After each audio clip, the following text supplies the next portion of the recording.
I feel very sad. And I'm determined in that single second. We have to use our rule of law to stop all these. And that's why all Hong Kong people who are law-abiding, who are good citizens, innocent citizens, we welcome the National Security Law of Hong Kong SAR. The High Court of Hong Kong Special Administrative Region has sentenced Jimmy Lai to 20 years in prison. Do you think it's a fair judgment? And how does the court define the act of collusion with foreign forces and the seriousness of endangerment to national security? I think this is a very fair, impartial, as well as a lenient judgment, in fact.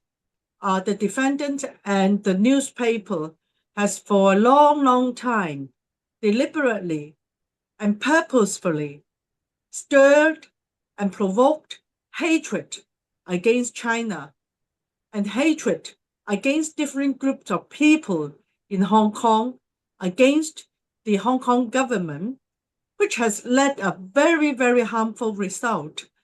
And to the very extreme situation is 2019, where Hong Kong has always been famous for the rule of law.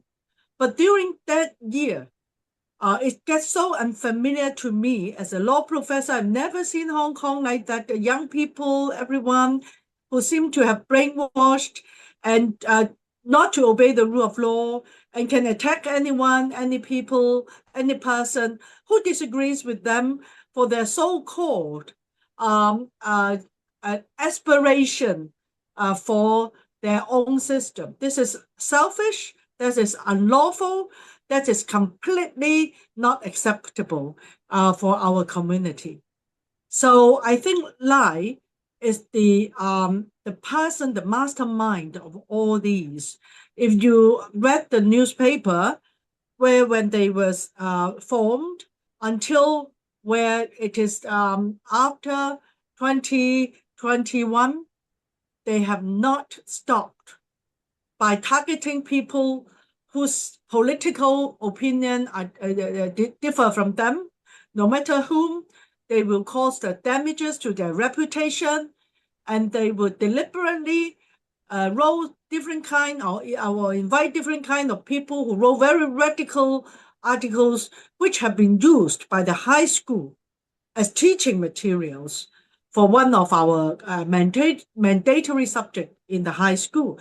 That has caused dangerous result of the growing up of our young people. And that is the saddest thing of Hong Kong, and the most harmful thing, of course, from me, from the education sector, from the law sector, which is completely unacceptable by Hong Kong community.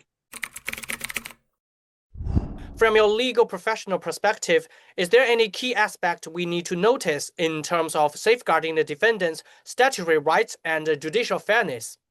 Hong Kong is very famous for due process and judicial justice.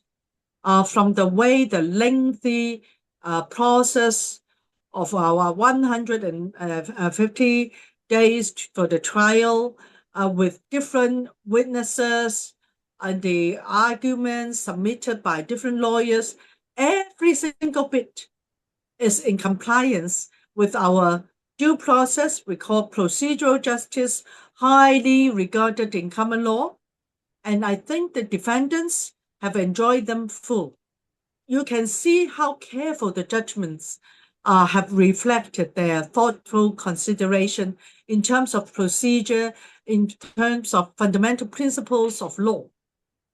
Even the sentence of Jimmy Lai, they actually take into consideration of his health and his age.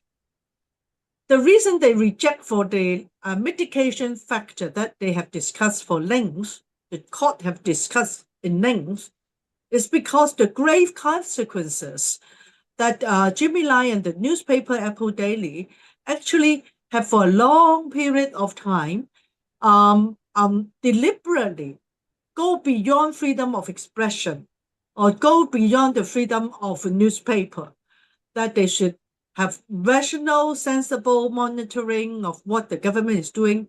They haven't played this role.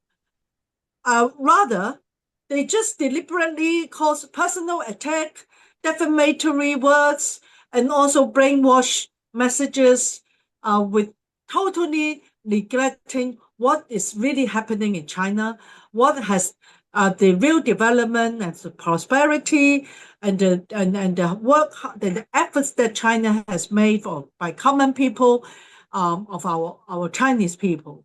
So from the point of law, that actually the judgment did not take retrospectivity of the acts of the newspaper as well as Jimmy Lai.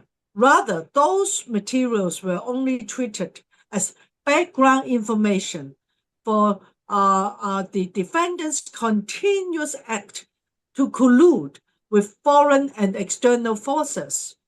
And to the utmost, they even call for sanctioning from foreign countries upon Hong Kong, SAR, and upon China, which hurts the economy, political stability, and prosperity, and livelihood of general public of Hong Kong. Also, I heard that you were a victim of the violence back in 2019. Would you share more details? Yeah. As victims, as a law professor and a lawmaker, I really want to share the experience of my class of 86 law students in 2019 when we want to have our normal lecture for 3 hours at City University of Hong Kong. My lecture hall was surrounded by all these so-called protesters dressing in black. We even can't see their face and eyes. And then they came to my lecture hall and want to take out the students who want to attend my lecture. And they forced them to participate the so-called class boycott. Actually, the students are unwilling to do so, but they want to take them away forcefully. On 11th November 2019, this is the date all of us will remember well.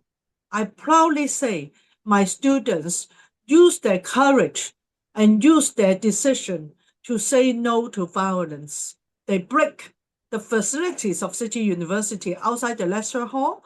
So we actually had the lecture of 3 hours under the alarm, the fire alarm.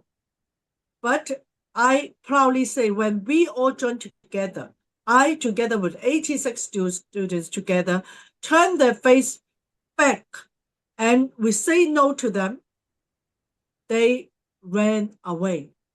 Secondly, my own office in Shakib Mei, which always welcome elderly volunteer at the age of 70, 80, 19 years old, they will stay in my office. But on the National Day in 2019, my office in the morning received a bomb that already burned my office. So my helpers went back to clean the room. In the afternoon, the second bomb. They neglected the safety of these elderly as well as people who are living in the public housing estate in Shakib Mei more badly and shockingly. About the evening, they threw the third bomb. You see, people are not ready. And we saw the CCTV in my office.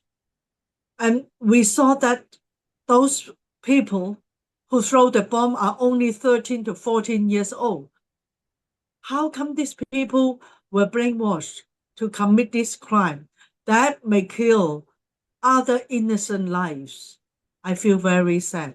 And I'm determined in that single second, we have to use our rule of law to stop all these.